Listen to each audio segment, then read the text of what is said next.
Good morning student. आज हम अपनी फर्स्ट बुक के बारे में बात करेंगे, that is cash book. Cash book के बारे में पढ़ेंगे तो दिया है the cash book is a book of prime entry in which cash and bank transaction are recorded in a chronological order. कह रहे हैं कि जो हमारी कैश बुक होती है उसमें हम क्या चीज़ों को रिकॉर्ड करते हैं, ये हम पहले ही बता चुके हैं कि कैश से रिलेटेड ट्रांजेक्शन हो चाहे आपके बैंक से रिलेटेड ट्रांजेक्शन हो, उसको क्या करते हैं, रिकॉर्ड करते हैं। Cash receipt are recorded on the debit side of the cash book and cash payment on the credit side. वही चीज़ बताइए कि कैश अगर आपको रिसीव हो रही है तो डेबिट साइड में लिखोगे, और अगर आपके पास से पेमेंट हो रहे हैं, कैश जा रही है, तो वो क्रेडिट साइड में लिखोगे। फिर दिया है a balance is struck by deduct in the total cash payment from the देखिए ये सारी चीज़ें जो है ना, अभी हम जब इसकी कैश बुक प्रैक्टिकली आप बनाओगे तो सीख जाओगे। कुछ कुछ चीज़ें पढ़ लेते हैं, जैसे फीचर ऑफ कैश बुक दिया है। पहला दिया है only cash transaction are recorded in the cash book, जो कैश में ट्रांजेक्शन होंगे सिर्फ उन्हीं को रिकॉर्ड किया जाएगा। फिर दूसरा दिया है cash and cheque receipt are recorded on the debit side while cash and cheque payment are recorded on the credit side. कह रहे हैं अगर आपको चेक या कैश रिसीव हो रहा है तो डेबिट साइड में लिखेंगे, और अगर चेक का आप या कैश का पेमेंट कर रहे हो तो क्रेडिट साइड में लिखेंगे। फिर दिया है it records only one aspect of transaction that is cash. कह रहे हैं कि ये कैश बुक जो होती है सिर्फ एक ही आस्पेक्ट को कवर करती है, जिसको हम क्या बोलते हैं, कैश बोलते हैं। मतलब सिर्फ कैश ट्रांजेक्शन को रिकॉर्ड करती है तो एक ही एस्पेक्ट हुआ ना। फिर दिया है cash and bank transaction are recorded in the cash book in chronological order in. कह रहे हैं कि जैसे जैसे आपका ट्रांजेक्शन हुआ है उसी तरीके, जैसे कि जो कैश हमारे पास पहले आई है उसको पहले लिखेंगे, जो बाद में आई है उसको बाद में लिखेंगे। ये नहीं है बाद वाली पहले, पहले वाली बाद में लिख दी, ऐसा नहीं है। एक सीरीज़ में लिखेंगे, एक सीक्वेंस में लिखेंगे। फिर दिया है it perform the function of both journal and the ledger at the same time. ये क्या करती है, एक ही टाइम पे जर्नल और लेजर दोनों के फंक्शन को करती है। ठीक। फिर दिया है cash book a subsidiary and a principal book. तो देखिए वही चीज़ दी हुई है कि कैश बुक को बेटा हम क्या बोलते हैं, सब्सिडरी बुक भी बोलते हैं और प्रिंसिपल बुक भी बोलते हैं। सब्सिडरी बुक क्यों बोलते हैं, क्योंकि इसको अभी हम लोगों ने ऊपर वाली लाइन में पढ़ा था ना, ये जर्नल और लेजर दोनों का काम करती है। तो अगर अलग से लेजर रखी हुई है तो इसका मतलब ये क्या है, उसको हम डायरेक्टली ट्रायल बैलेंस में कन्वर्ट कर सकते हैं। अभी आगे हम लोग ट्रायल बैलेंस भी सीखेंगे कि कैसे बनाया जाता है। तो ट्रायल बैलेंस में डायरेक्टली उससे हम ट्रायल बैलेंस बना सकते हैं, तो ऑब्वियस सी बात है कि ये प्रिंसिपल बुक हो गई। और उसी तरीके से अगर हम सिर्फ कैश के ट्रांजेक्शन को रिकॉर्ड कर रहे हैं तो ये सब्सिडरी बुक हो गई। तो आप क्या, दोनों ही है ये, मतलब सब्सिडरी भी है और प्रिंसिपल बुक भी है। फिर उसके बाद आ जाइए बेटा, दिया है kinds of cash book. Cash book कितने के प्रकार की होती है, तो पहला दिया है सिंपल कैश बुक और सिंगल कॉलम कैश बुक। दिया है for recording can transaction only. अगर किसी भी कैश बुक में हम सिर्फ कैश ट्रांजेक्शन को रिकॉर्ड करते हैं उसको हम सिंपल कैश बुक या सिंगल कॉलम कैश बुक बोलते हैं।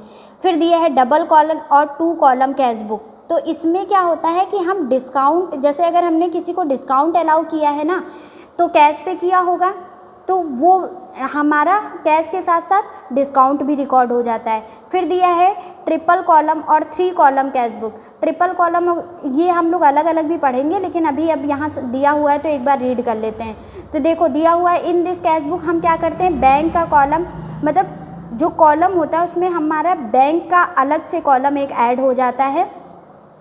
तो दिया है the first for discount, the second for the cash and the third for the bank transaction. 3 column होते हैं इसमें। पहला बेटा वही बताया हुआ है डिस्काउंट का, फिर कैश का, और फिर आपका किसका होता है, बैंक का। ठीक। तो ये हो गया आपका कैश बुक के काइंड। अब हम क्या पढ़ेंगे, अब हम इसका देखिए यहाँ पे ये सिंपल कैश बुक का फॉर्मेट दिया है, इसका एक क्वेश्चन भी करेंगे। पहले फॉर्मेट देख लेते हैं। तो देखिए यहाँ फॉर्मेट में क्या हो गया, डेट दिया, फिर पर्टिकुलर वाउचर नंबर, LF हम लिखते ही थे, फिर उसके वही चीज़ है, फिर यहाँ से आपने अमाउंट लिख दिया, फिर आपका यहाँ से डेट, पर्टिकुलर, और फिर आपका वाउचर नंबर, LF, और फिर अमाउंट। यही आप इसी तरीके से आपको क्वेश्चन करना होगा। तो आप देखिए इसका एक क्वेश्चन कर लेते हैं।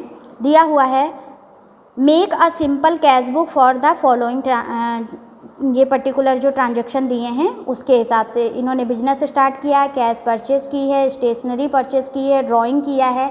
उसके बाद में आगे देखिए कैश सेल्स हुई है, पेमेंट मेड बाय रविशंकर, फिर वेजेस पेड, फिर रिसीव्ड, ये सारा का सारा हम क्या करेंगे, इसका अमाउंट भी देख लीजिए, ये अमाउंट दिया हुआ है। ठीक बेटा, तो देखिए ये अब हम पढ़ेंगे क्या, सिंपल कैश बुक का फॉर्मेट बना दिया है। यहाँ आपका डेट होता है, पर्टिकुलर, फिर वाउचर नंबर, LF, फिर यहाँ पे आपका आता है अमाउंट, फिर इधर जैसे ये आपका डेबिट साइड हो गया, ये आपका क्या हो गया, क्रेडिट साइड हो गया।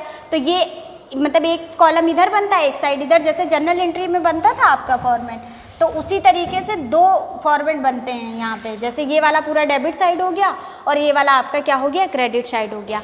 तो देखिए यहाँ पे स्टार्ट करेंगे तो सबसे पहले हम दिया है स्टार्टेड बिजनेस विद कैश। ठीक, तो बिजनेस आपका स्टार्ट हुआ है तो कैपिटल आपकी किस साइड में जाएगी, डेबिट साइड में जाएगी। तो देखिए यहाँ ये वाला बेटा याद रखेंगे, ये वाला कौन सा होता है, डेबिट साइड होता है, और ये वाला कौन सा होता है, क्रेडिट साइड होता है। ठीक है, तो यहाँ देखिए आप लिख देंगे जो भी आपको डेट दे के रखी हुई है, सितंबर 1 की बात कर रहे हैं, यहाँ लिखेंगे सितंबर 1 टू कैपिटल अकाउंट। अच्छा एक चीज़ और समझ लो कि अगर जैसे नहीं समझ में आ रहा है तो एक और तरीका है समझने का कि इसको पहले जर्नल में कन्वर्ट कर लो, मतलब जर्नल एंट्री बना लो। जर्नल एंट्री अगर हम इसकी बनाएं कि किसी ने बिजनेस स्टार्ट किया है तो हमारी एंट्री बनती थी cash account debit to capital account, ये बनती थी कैपिटल अकाउंट। तो यहाँ पे देखो कैपिटल के आगे टू लगा हुआ है, तो बेटा इस वाले को ये भी समझ लो कि इसे टू साइड बोलते हैं और इसको हम क्या बोलते हैं, बाई साइड बोलते हैं। मतलब ऐसा एज्यूम करो, इसको टू साइड बोलेंगे, इसको बाई साइड बोलेंगे। और क्योंकि हम कैश बुक बना रहे हैं, तो कैश बुक बना रहे तो हमें इस चीज़ की तो ज़रूरत है नहीं कहीं से भी कि कैश का नाम हम दोबारा लिखें उसके अंदर। इसका मतलब ही यही हुआ कि हमने अगर कैपिटल लिखा है तो ये कैपिटल किससे रिलेटेड होगी, कैश से रिलेटेड होगी। क्योंकि अभी हमने आपको एक चीज़ ये भी समझाई है कि सिर्फ कैश से रिलेटेड ट्रांजैक्शन ही हमारे इस बुक में आते हैं। तो वही चीज़ समझने की कोशिश कीजिए कि यहाँ पे आपका कैश अकाउंट डेबिट है तो इसीलिए ये डेबिट साइड में जाएगा, और डेबिट साइड में ये वाला अमाउंट ये ना जा करके कि क्या जाएगी, कैपिटल जाएगी, क्योंकि जिसकी बुक बनाते हैं उसका नाम नहीं लिखते हैं। आप खुद सोचो, आपने एक शॉप खुली हुई है और आपके यहाँ पे कोई सामान उधार मान लो परचेज़ करने आ गया है और आपने उसको 1000 रुपये का सामान दे दिया है, तो क्या तुम अपना भी नाम लिखोगे कि मतलब जैसे तुम्हारा नाम राम है तो तुमने क्या किया, राम अपना नाम भी लिखा और फिर उसके बाद में उसका नाम भी लिख दिया, ऐसा तो नहीं करोगे, सिर्फ उसका नाम लिखोगे। तो इसी तरीके से अगर हम कैश बुक बना रहे हैं तो हमें कैश अलग से लिखने की ज़रूरत है नहीं, तो कैश लिखने की ज़रूरत है नहीं, तो इसको क्या कर देंगे, कट कर देंगे। कट कर देंगे तो हम लिखेंगे क्या, दूसरा वाला हमारा अकाउंट होगा, तो दूसरा अकाउंट हमारा कैपिटल अकाउंट है, और कैपिटल अकाउंट हमारा कहाँ किस साइड है, क्योंकि कैश हमारी डेबिट है इसलिए इसको हम डेबिट साइड में लिखेंगे। या तो ऐसे समझ लो, और ऐसे नहीं समझ में आ रहा है तो देखो बेटा इसके आगे टू लिखा है, तो टू लिखा है तो एक इधर साइड जाएगा, टू साइड में जाएगा, टू कैपिटल अकाउंट। कितना अमाउंट दिया हुआ है, 8000, ये हो गया। अब उसके बाद में नेक्स्ट एंट्री दी हुई है कैश परचेज, आपने सामान खरीदा है, कैश परचेज होगी तो एंट्री, आप लोग ऐसा करना एंट्री बना के देख लेना, कैश परचेज होगी तो हमारी एंट्री क्या बनेगी, purchase account debit to cash account. तो अब इस टाइम पे देखिए हमारी जो कैश है वो क्या है, क्रेडिट है, और परचेज हमारा क्या है, डेबिट है, और ना ही परचेज के आगे टू लगा है, तो वो हमारा किधर जाएगा, बाई साइड में चला जाएगा, है ना। जब एंट्री बनाओगे तो एकदम समझ में आ जाए। देखो हमारी एंट्री क्या बनेगी, purchase account debit to cash account, ये बनेगी। हमने कहा कि हम कैश अकाउंट बना रहे तो कैश का नाम तो लिखेंगे नहीं, तो कैश तो यहाँ से हमारी कैंसिल हो गई। अब हम किसका नाम लिखेंगे, परचेज का नाम लिखेंगे। तो परचेज का नाम, अब हम कंफ्यूज हो गए कि इधर साइड लिखें कि इधर साइड लिखें। तो देखो इसके आगे क्या टू लगा है, नहीं लगा है, इसका मतलब ये क्या है, बाई साइड में जाएगा, ऐसे समझ लो। ऐसे नहीं समझ में आ रहा है तो देखो कैश हमारी यहाँ पे क्या है, क्रेडिट है, तो ये हमारी परचेज किस साइड में जाएगी, क्रेडिट साइड में जाएगी। ये वाला साइड हमारा क्या है, क्रेडिट साइड है, और वो वाला साइड हमारा क्या है, डेबिट साइड है। तो यहां हम क्या लिख देंगे,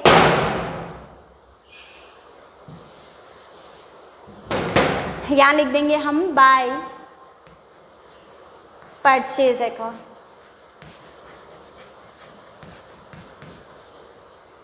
कितने का परचेज किया है? 4000। इसको बेटा हिंदी में साधारण रोकड़ बही बोलते हैं, ठीक है। उसके बाद में नेक्स्ट आ जाइए। नेक्स्ट आपका दिया हुआ है स्टेशनरी परचेज। आपने स्टेशनरी खरीदी है, तो जब भी आप स्टेशनरी खरीदोगे तो एंट्री क्या बनेगी?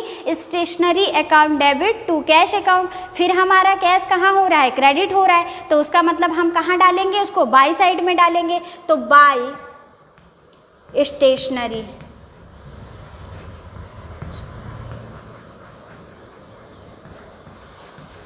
ये कितना है? 200। फिर नेक्स्ट आ जाइए, दिया है ड्राइंग। ड्राइंग का मतलब समझते हो क्या होता है? ड्राइंग का मतलब होता है कि आपका अपना खुद का बिजनेस है, तो आपने खुद के बिजनेस में से पैसा निकाल लिया। जैसे आपकी शॉप है और आपको ज़रूरत पड़ गई है पैसे की, तो आप क्या करोगे? अपने यहाँ पैसा निकाल लोगे, लेकिन आप ये समझोगे कि आपको ये पैसा क्या करना है? रिटर्न करना है बिजनेस के अंदर। तो जब हम अपने पर्सनल यूज़ के लिए कोई भी पैसा बिजनेस से निकालते हैं तो उसको हम क्या बोलते हैं? ड्राइंग बोलते हैं, ठीक है।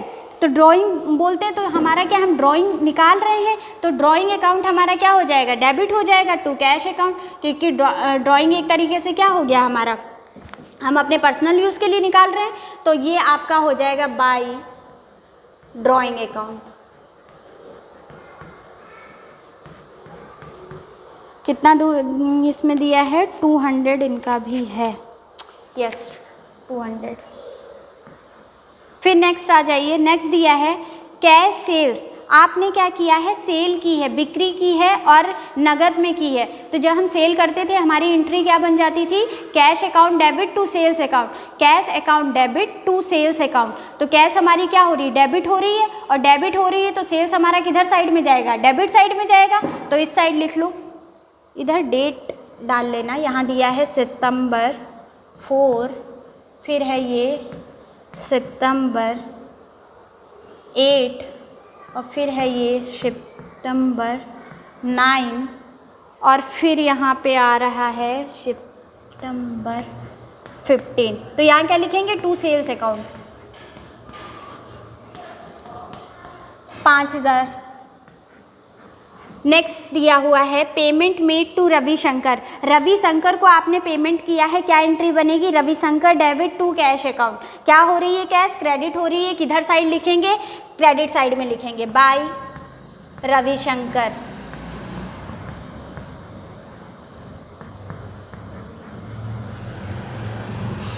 कितना दिया है?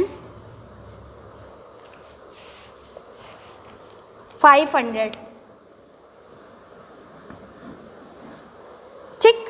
फिर उसके बाद में इन्होंने क्या किया है? वेजेस पेड की हैं, ये सिर्फ 18 की बात की है। उसके बाद में देखिए बेटा 24 तारीख की बात बता रहे हैं, 21 तारीख की बात बता रहे हैं, वेजेस पेड की है, तो क्या एंट्री बनेगी? Wages account debit to cash account. Cash क्या हो रही है? क्रेडिट हो रही है, तो किधर डालेंगे? क्रेडिट साइड में डालेंगे, बाय वेजेस अकाउंट।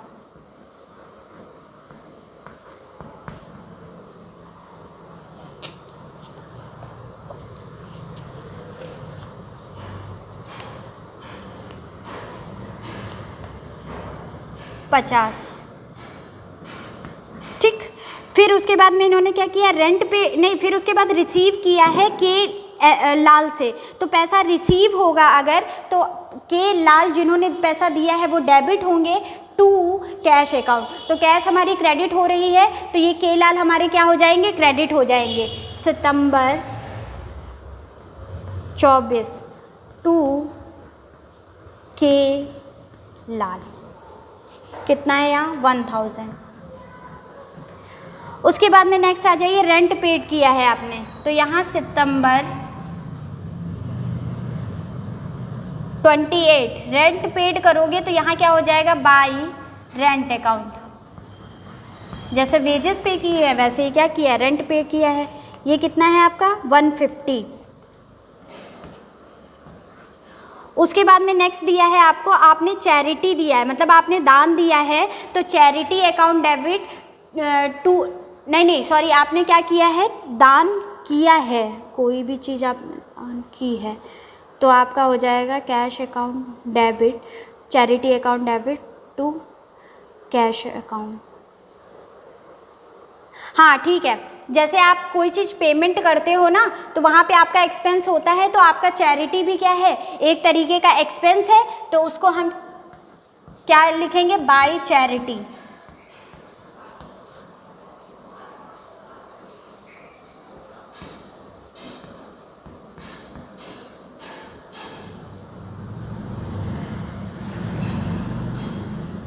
कितना है, 100। ठीक,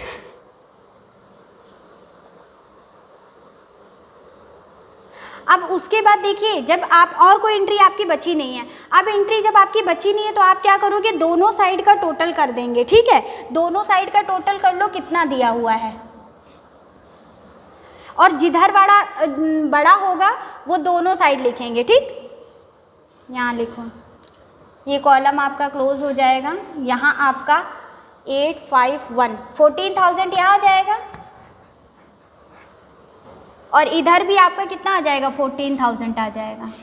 क्योंकि आप ऐसे भी देख लो, अगर यहाँ पे 4,000 ही तो है, बाकी 200 500 आपको साफ पता चल रहा है कि 14 से ऊपर नहीं है अमाउंट, तो यहाँ पे आप क्या कर दोगे, 14,000 कर दोगे। उसके बाद में बेटा इन सब का टोटल कर लेना, ये जितना भी अमाउंट दिया है 4,000 4,200 हो जाएगा, 4,400 400 500, तो इसको सबको टोटल करने के बाद में जो भी आपका बैलेंस बचेगा उसको आप इसको टोटल करने के बाद में 14,000 से माइनस कर देना, और जो बैलेंस आएगा उसको आप क्या लिख दोगे, बाय बैलेंस CD। ठीक, तो इसका आपका बैलेंस आएगा 8,800, ये 8,800 आप यही लिख दोगे। फिर उसके बाद यही वाला बैलेंस उठा के क्या, CD का मतलब होता है कैरी डाउन, मतलब आगे ले गए, फिर आगे आपको यहाँ पे ला करके दिखा भी देना है। ये सितंबर की बात हो रही थी, अब यहाँ पे 1 अक्टूबर, 1 अक्टूबर को आप क्या लिख दोगे, यहाँ पे टू बैलेंस BD कितना है, 8,800। बस ये आपकी बेटा सिंपल कैश बुक हो गई ख़त्म। मतलब अब इसमें आगे कुछ 1-2 क्वेश्चन आप लोग अपने मन से कर लीजिएगा।